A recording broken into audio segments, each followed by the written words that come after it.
Olá, amigo, tudo bem? Eu sou Leandro Alencar, teólogo, escritor, amante de história e pastor adventista. E você está ouvindo o 5º episódio da nossa série sobre o Grande Desapontamento de 1844. Seja bem-vindo ao nosso podcast, com a série 1844. Como uma profecia milenar, um pregador redutante e um publicitário mudaram a história do mundo para sempre.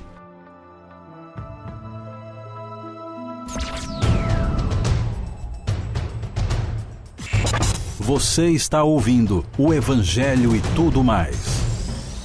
O podcast sobre quase tudo.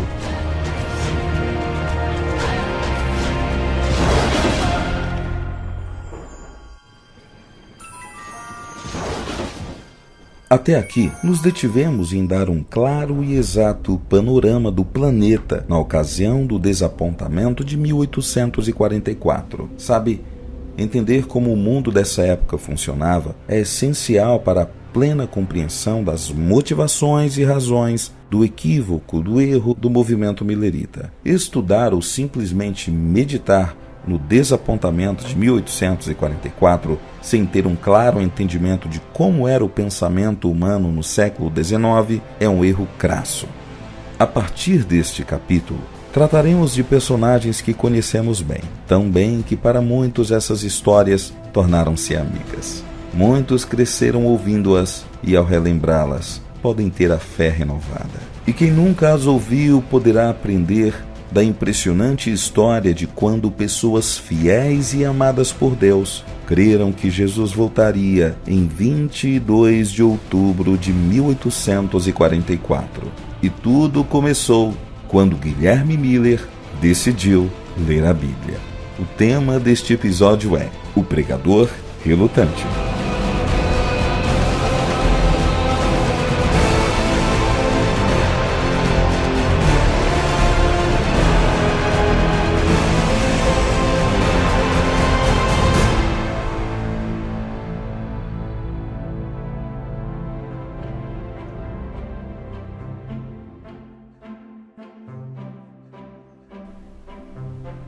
Guilherme nasceu em 1782. Filho mais velho de 16 irmãos, nasceu em Pittsfield, Massachusetts, nos Estados Unidos. E ele morreu em 1849, aos 67 anos. Desde cedo, Guilherme Miller mostrou ter uma inclinação acentuada para os estudos. No entanto, como filho de um fazendeiro, tinha que dedicar quase todo o dia com os afazeres da fazenda. É nesse período que ocorre a cena clássica relatada nos livros sobre Guilherme Miller. Depois que todos de sua casa iam dormir, ele ficava até tarde da noite lendo livros emprestados sob a luz de nós de pinheiro. Foi aí que Guilherme adquiriu um certo conhecimento sobre a Bíblia e sobre história. Aos 21 anos, Guilherme conheceu Lucy Smith e se apaixonou por ela. Logo, namoraram, noivaram, casaram e decidiram morar na cidade dela, Putney. E para a alegria de Guilherme, na cidade havia uma biblioteca pública, um oásis para a mente ávida por conhecimento de Miller, que, na infância e adolescência, se contentava com os livros que tomava emprestado dos vizinhos. No entanto, foi nessa mesma biblioteca que Guilherme começou a ler as obras de Voltaire, David Hume, Thomas Paine e outros. Sim, todos aqueles livros e comentários sobre como Deus não interfere na vida do homem. E como já sabemos, essas ideias foram consequências filosóficas do terremoto de Lisboa. Inadvertidamente, Guilherme Miller abandonou seus princípios religiosos e tornou-se deísta. Para ele, as ideias do deísmo lhe ofereciam mais coerência e paz aos seus questionamentos do que a Bíblia. Um livro recheado de histórias enfadonhas e contraditórias. Ele mesmo disse. Ele foi deísta durante 12 longos anos.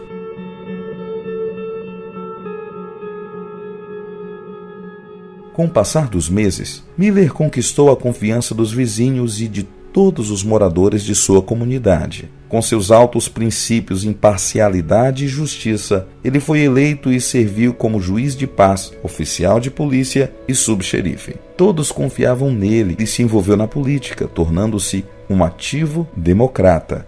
Enfim, Guilherme tornou-se um dos mais proeminentes cidadãos de Putney. Em 1987, mais de 1000 documentos foram encontrados no sótão da casa de Guilherme Miller, em Lowhampton, todos com a sua assinatura e dos tempos em que era juiz de paz. Guilherme se envolvia plenamente nas questões políticas de sua comunidade e tornou-se tenente da milícia estadual, e em 1812 participou da guerra entre os Estados Unidos e o Reino Unido da Grã-Bretanha e Irlanda.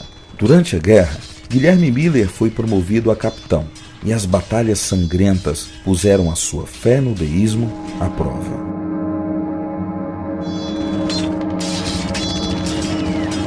Ver os seus liderados e amigos morrerem em agonia e dor fizeram-no pensar na vida e, principalmente, na vida futura.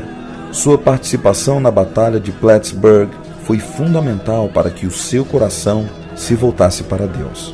A Inglaterra tinha o segundo exército mais poderoso do mundo à época. Só perdia para as tropas napoleônicas. Na batalha, o número de soldados ingleses era 3 vezes maior que a tropa americana, e entre estes estava Guilherme Miller. No fim do combate, o desacreditado exército americano havia vencido o exército inglês. Depois deste milagre, Miller indagava-se: poderia isso ser uma intervenção divina? Tal questionamento é uma mudança profunda para um coração descrente e deísta.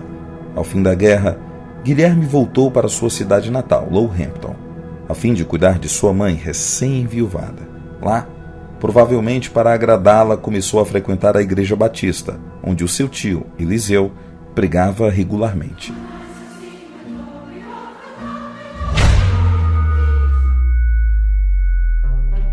O interessante é que nessa igreja, algumas vezes, faltavam pregadores para ministrar a mensagem.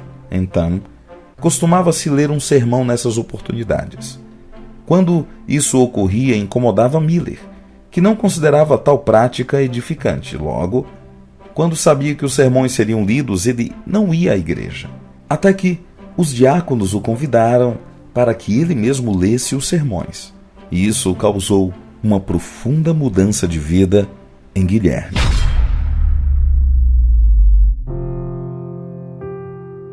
Com o passar dos dias, ele se deparou novamente com a angústia de suas memórias de guerra. Como se dava a vida após a morte? Havia consciência ou tudo estava terminado? Num domingo, enquanto lia um sermão, Guilherme parou subitamente e sentou-se. Ali mesmo, no meio da leitura, ele fora vencido pelo amor de Cristo e então começou a vê-lo como seu Salvador e Senhor. Essa experiência espiritual, íntima e pessoal, tornou Guilherme alvo de piadas e comentários indecorosos por parte de seus amigos deístas, mas não foram suficientes para tirá-lo de seu novo relacionamento com Jesus. Os antigos amigos deístas usavam seus próprios argumentos contra a Bíblia a fim de desestabilizá-lo. Assim, Guilherme, sentindo-se como nunca amado por Jesus, decidiu ler a Bíblia e estudá-la para contra-argumentar seus ex-amigos e construir um fundamento sólido para a sua nova fé. Ele passou 2 anos estudando a Bíblia diária e diligentemente. Miller não desejava que os diversos comentaristas da Bíblia que divergiam entre si o confundissem. Assim, ele compreendeu que a Bíblia deveria ser sua própria intérprete ao ser estudada. Então, começando por Gênesis, leu cada versículo da Bíblia, usando apenas uma concordância de Cruden como auxílio. Decidiu ler cada versículo e entendê-lo com o auxílio da própria Bíblia. Não passaria para o verso seguinte, deixando para trás algo sem ser entendido e interpretado. E assim, verso por verso, Miller ia crescendo em fé e graça diante de Deus ao ler as Escrituras Sagradas. Nenhuma pessoa permanece a mesma ao se deparar com tão poderoso livro. À medida que prosseguia no estudo, todo o seu conhecimento em história geral começou a influenciá-lo. Ele percebeu que, apesar de alguns profetas usarem linguagem figurada, suas predições cumpriam-se literalmente ao longo da história. Para um amante da história como Guilherme, e nesse barco Eu também estou, e muitos dos nossos ouvintes. Isso era maravilhosamente estarrecedor. Todas as profecias do Antigo Testamento que indicavam o nascimento de Jesus Cristo haviam se cumprido e dividido a história. Seu coração se aqueceu e, ao chegar no livro de Daniel, em especial nos capítulos 2 e 3, percebeu que a Bíblia foi exata em suas predições. Tudo se cumprira literalmente.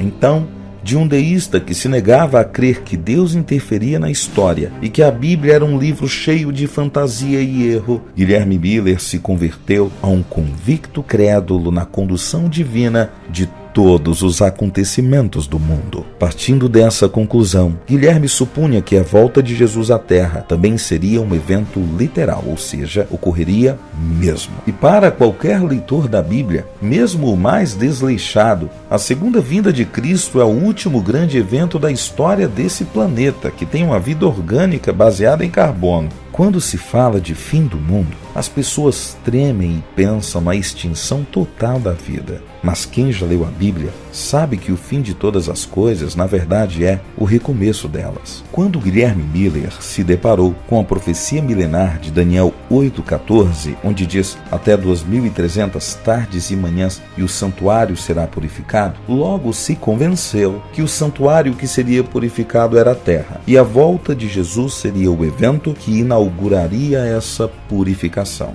Assim, com essa conclusão, aqueles que creram nisso a partir da pregação de Guilherme fizeram parte do movimento milerita.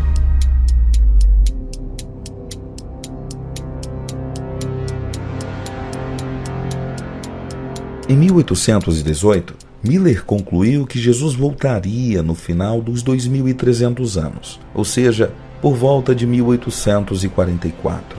Ele ficou profundamente emocionado e chegou a dizer: em cerca de 25 anos, todas as preocupações de nossa situação atual estarão terminadas. Agora, imagine-se no lugar de Guilherme Miller. Você ficaria calado? Não. Miller começou a falar para todos de suas conclusões, mas apenas em conversas locais e acaloradas em sua casa. Para sua triste perspectiva, poucos mostraram interesse. Depois, ele se aterrorizou diante da tremenda responsabilidade de promover essas boas novas. Concluiu também que não tinha o preparo e a experiência para pregar o que havia descoberto, e relutou durante 13 longos anos. Em 1831, enquanto lutava consigo mesmo se deveria pregar ou não a mensagem da breve volta de Jesus, prometeu a Deus que, se tivesse um convite para falar em público, em qualquer lugar, ele iria e contaria o que havia descoberto na Bíblia. Relutante, Miller ficou super aliviado, pois ele nunca havia recebido tal convite e naquele sábado pela manhã não ocorreria mesmo. Mas eu aprendi algo sobre Deus na história de Guilherme. Nunca devo desafiar a Deus, pois quando Ele quer, Ele faz. Sabe, apenas 60 minutos depois de sua oração, Guilherme Miller teve o seu convite. Seu cunhado, quando soube que no domingo não haveria pregador na sua igreja, enviou o filho para convencer o tio Miller a pregar sobre o que havia descoberto na Bíblia. É óbvio que Guilherme aceitou o convite e foi para Dresden pregar, pois ele era um homem de palavra. O sermão foi recebido com grande alegria e Miller pregou com tanta convicção as suas conclusões que ele permaneceu a semana inteira reavivando a fé daquela igreja. Ao voltar para casa, recebeu um convite para pregar numa outra igreja batista. E ali, então, em 1831, começava o movimento milerita. Guilherme não parava em casa. Era chamado para pregar sobre a volta de Jesus em todas as igrejas. Batista, metodista, congregacionais, etc. Jesus voltaria em no máximo 12 ou 13 anos e as pessoas que o ouviam recebiam a mensagem com fé e ousadia. Claramente, alguns discordavam das ideias de Miller, mas mesmo assim sua convicção ao pregar era admirada. Sua lógica, seu raciocínio, seus cálculos, seu conhecimento da Bíblia e da história causavam uma admiração magnética nos ouvintes. Ele desejava não apenas ensinar as pessoas sobre a volta de Jesus, mas ansiava que todos se convertessem e aceitassem a Cristo como Salvador. Seus sermões eram regados por muitos versos bíblicos e firmeza nas palavras, mas sem exageros de oratória. Ele, simples e vigorosamente, falava sobre Jesus, sobre sua breve vinda e sobre a necessidade de aceitá-lo e esperá-lo. Guilherme Miller é um homem que precisa ser admirado por ter sido fiel à luz que recebera. Se tivéssemos apenas parte de seu esforço e amor pela volta de Jesus, é provável que o rumo do cristianismo seria outro. No entanto, apesar de todo o seu labor, o reavivamento não passava de um movimento rural e localizado em comunidades que viviam em vilarejos no nordeste dos Estados Unidos. Mas, em 1837, tudo mudou. O jovem e enérgico Josué Himes conheceu a mensagem de Guilherme Miller e provou que a propaganda sempre é a alma do negócio. Esse podcast foi gravado e editado pela equipe de mídia do Evangelho e Tudo Mais.